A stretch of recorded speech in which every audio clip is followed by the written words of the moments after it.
Perkenalkan, nama saya Sindarta Grace Nenggolan dari semester 1 Prodi Keperawatan di Universitas Katolik Musik Syaritas. Pertama, mengapa saya bangga berkuliah di UKMC ini? Karena UKMC adalah perguruan tinggi swasta terbaik di Sumatera Selatan yang memiliki kualitas pendidikan. UKMC memiliki program akademik yang terakreditasi dan didukung oleh dosen-dosen berkualitas dan memiliki nilai-nilai keagamaan dan moral sebagai universitas Katolik. UKMC menekankan pada pengembangan karakter dan moral mahasiswa. Baiklah, di sini tugasnya tentang fisiologi jantung dan pembuluh darah. 1. Pengertian jantung. Jantung adalah organ berotot yang berfungsi sebagai pompa utama di dalam sistem peredaran darah, terletak di rongga dada sedikit condong ke kiri.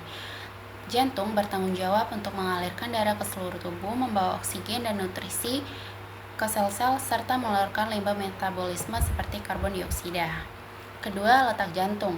Jantung terletak di bagian tengah rongga dada, agak ke sebelah kiri, di antara kedua paru-paru dan dilindungi oleh tulang rusuk. Tepatnya, jantung berada di dalam mediastinum, di belakang tulang dada sternum, dan di depan tulang belakang spina.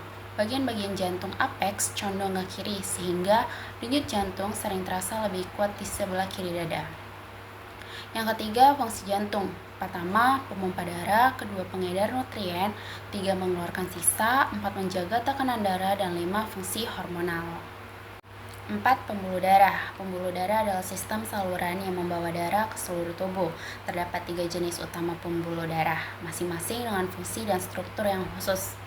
Pertama, arteri. Fungsinya adalah mengangkut darah yang kaya oksigen dari jantung ke seluruh tubuh. Ciri-cirinya adalah dinding arteri lebih tebal dan lebih elastis daripada pembuluh darah lainnya untuk menahan tekanan tinggi dari darah yang dipompa oleh jantung.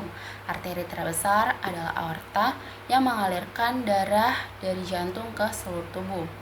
Yang kedua adalah vena. Fungsinya adalah mengembalikan darah yang kekurangan oksigen dari tubuh kembali ke jantung. Ciri-ciri dinding vena lebih tipis dan kurang elastis dibanding arteri karena tekanan darah di dalam vena lebih rendah. Vena juga mempunyai katup valve untuk mencegah aliran darah terbalik. Yang ketiga adalah kapiler. Fungsinya adalah tempat pertukaran gas, nutrien, dan sisa antara darah dan sel-sel tubuh. Ciri-ciri kapiler adalah saluran darah yang sangat kecil dan tipis, memungkinkan pertukaran bahan dengan mudah melalui dindingnya yang semi permeabel. Jaringan ini menyambungkan arteri dan vena. 5. Bagaimana sih cara kerja jantung? Jantung bekerja sebagai pemompa yang mengedarkan darah ke seluruh tubuh. Proses kerja jantung dapat dibagi menjadi beberapa tahap utama. 1. Darah masuk ke jantung. Darah yang kekurangan oksigen dari seluruh tubuh masuk ke atrium kanan, serambi kanan, melalui pembuluh darah besar yang disebut vena cava. Pada saat yang sama, darah yang kaya oksigen dari paru-paru masuk atrium kiri melalui vena pulmonalis. 2. Pengisian ventrikel. Ketika atrium berkontraksi, darah mengalir ke ventrikel. Atrium kanan mengirim darah ke ventrikel kanan, sementara atrium kiri mengirim darah ke ventrikel kiri. Katup jantung memastikan darah mengalir satu arah dan tidak kembali ke atrium. 3.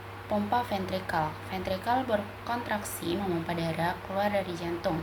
Ventrikel kanan mengirim darah ke paru-paru melalui arteri pulmonalis untuk mendapatkan oksigen. Ventrikel kiri mengirim darah beroksigen ke seluruh tubuh melalui aorta, arteri terbesar di dalam tubuh.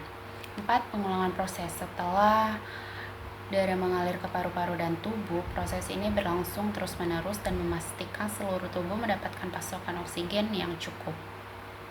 Baiklah, sekian video pembahasan tentang fisiologi jantung dan pembuluh darah. Sekian dari saya, terima kasih.